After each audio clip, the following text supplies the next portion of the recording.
Boa noite, eu sou Matheus Teixeira Eu sou a Vitória Oliveira.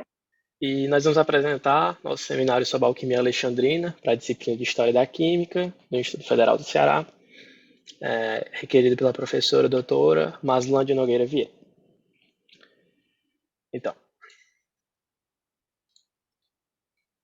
para que a gente possa compreender como ocorreu o desenvolvimento da alquimia alexandrina, a gente precisa compreender a formação cultural da cidade e a bagagem intelectual que permitiu que essas práticas alquímicas ocorressem nessa civilização.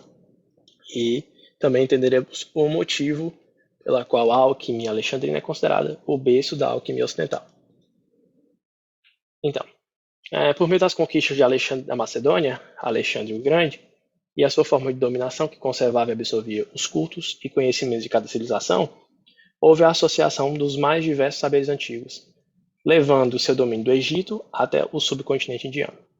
Alexandria, que foi tornada capital sobre o seu domínio, tornou-se o centro intelectual do mundo antigo, bem antes de Constantinopla. Uma cidade comercial e, por sua consequência, era uma cidade muito cosmopolita. Haviam várias pessoas de várias civilizações que se encontravam ali por causa do comércio. Então, nessa realidade, a cultura grega pôde se misturar com as velhas tradições do Império Egípcio. Da união da filosofia grega, o misticismo oriental e das técnicas e tradições egípcias, que a alquimia Alexandria surge. Da experimentação egípcia, conhecida por meio dos papiros de Leiden e papiro de Estocolmo, e da especulação e pensamento grego sobre a matéria e sua constituição, que, em outras palavras, podemos chamar essa associação de a primeira vez em que a alquimia prática e a alquimia teórica se uniram. Os alquimistas tirariam sua inspiração nas tendências da filosofia grega, sobretudo nos elementos aristotélicos, tanto em sua formação quanto em estrutura da matéria. Misturavam também as artes ocultas do Médio Oriente, tal qual a astrologia, a numerologia e a adivinhação, além do misticismo cristão judaico. Como a gente pode ver, mas um pouquinho à frente, com a participação de Maria Judia na criação de algumas técnicas e métodos da protoquímica. Por parte do conhecimento egípcio, a influência vem de uma coleção de 18 livros que são atribuídos ao deus Hermes Trismegisto, o livro Corpus Hermético. Então, foram escritos provavelmente entre o século I e III. Essa divindade surge do sincretismo greco-egípcio entre Hermes, o deus grego, e Tote. Ambos são ligados à magia em suas respectivas mitologias. Hermes Trismegisto, então, é o provedor do conhecimento dos homens. Essa coleção de livros manteria sua influência no ideário alquímico até o Renascimento europeu, levando a prática alquímica a ser chamada também de arte hermética. Dessa forma, tendo o conhecimento sido passado por uma divindade, a alquimia adotou características de arte sagrada. As teorias base alteram-se muito pouco no decorrer dos séculos, adotando uma atitude não investigadora, mas sim à procura de entender a mensagem de Hermes. Agora, a Vitória vai falar um pouquinho sobre as características da alquimia que foi desenvolvida em Alexandria. Vou passar a câmera para ela. Ok? Bom, em grande parte das culturas, a alquimia estava vinculada com a mitologia, o misticismo e suas crenças. Em Alexandria não foi diferente. A alquimia em Alexandria era experimental, ou seja, sua base não era apenas teórica. Os alquimistas alexandrinos buscavam fazer experimentos para comprovar suas teorias. Além disso, Alexandria era um centro intelectual e possuía uma grande variedade de povos.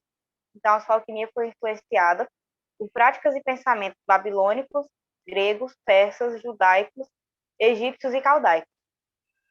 Em questão de influência, boa parte das características da alquimia alexandrina vem dos gregos e dos egípcios. Dos gregos vieram as questões práticas e dos egípcios as abstratas. Porém, essas questões acabam se misturando e se complementando. Um exemplo disso é a quemeia, que é uma antiga prática egípcia que envolvia os processos químicos do sepultamento dos mortos. E essa prática, quando se juntou com os pensamentos gregos, principalmente a teoria dos quatro elementos de Aristóteles, acabou influenciando e ajudando no desenvolvimento da metalurgia e da vidraçaria. Quanto às ideias, as maiores influências foram Platão e Aristóteles. Platão influenciou na parte metafísica da alquimia e Aristóteles nos estudos da natureza. A alquimia alexandrina também teve grande influência em diversas alquimias de outros povos, como na alquimia dos árabes, dos chineses e vários outros. Agora eu vou falar sobre os expoentes da alquimia alexandrina. Primeiro, Bolos de Mendes. Ele foi um egípcio helenizado por volta dos anos 200 a.C. e sua principal obra, Física et Mística, ou Físico e Místico, discorreu sobre uma variedade de experimentos que terminavam sempre com a seguinte frase: uma natureza se deleita em outra, uma natureza destrói outra, uma natureza domina outra. Seu livro dedica 2 partes de suas 4 à preparação de prata e ouro. Esses escritos eram listados como referências à filosofia e cosmologia grega.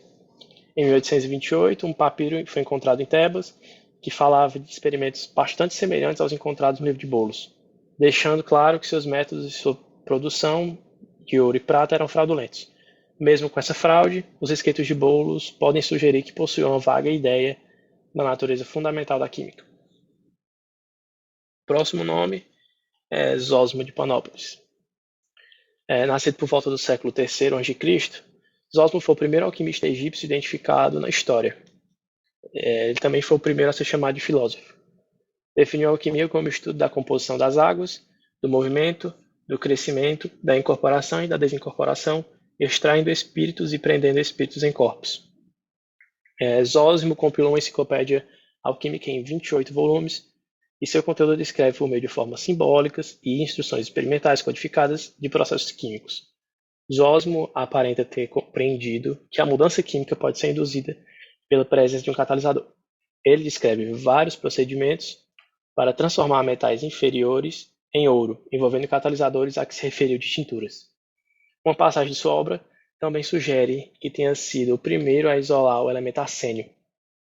Porém, é mais provável que tenha se referido ao sulfeto de arsênio. Bom, agora eu vou falar um pouco sobre as contribuições. As principais contribuições da alquimia alexandrina foram os tratados sobre a alquimia, pois os primeiros foram encontrados lá. E o mais antigo que se tem notícia é um escrito por Demócrito, ou falso Demócrito, e é datado do ano 200 da era cristã. Também foram encontrados diversos receituários para fazer prata e ouro, e na época já eram utilizados algumas práticas que são usadas até hoje em dia. Práticas como a destilação, cristalização, fusão de metais, entre várias outras. Além disso, também era muito comum a produção de cerveja, pois era uma bebida bastante comum na antiguidade, principalmente no Egito Antigo. Uma das maiores contribuições da alquimia alexandrina veio de Maria, a judia, ou Miriam, pois ela foi a responsável pela descoberta do banho-maria, que recebeu esse nome em sua homenagem, além de ter criado 2 condensadores, o Tribicus e o Querotax. O Tribicus recebeu esse nome, pois era um condensador que possuía 3 pontas, 3 bicos, e o Querotax era um condensador de refluxo.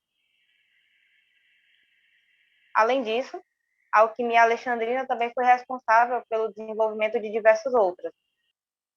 Nossas considerações finais são acerca da proibição da prática alquímica por Diocleciano, em 276 d.C., e a ordem de destruir todos os escritos que tratassem da quemeia. Vale ressaltar que essa é a primeira menção à palavra quemeia que se tem na história. Além disso, um século depois, em 391 d.C., a Biblioteca de Alexandria foi destruída por cristãos por acreditarem que algumas dessas práticas eram hereges. Por isso que temos tão pouco conhecimento acerca desses primeiros passos e do berço da alquimia, que foi a alquimia alexandrina. O que temos de informação foi compilado mais tarde pelos árabes, que deram continuação aos estudos alquímicos. Então, essas são nossas referências sobre a história da alquimia alexandrina.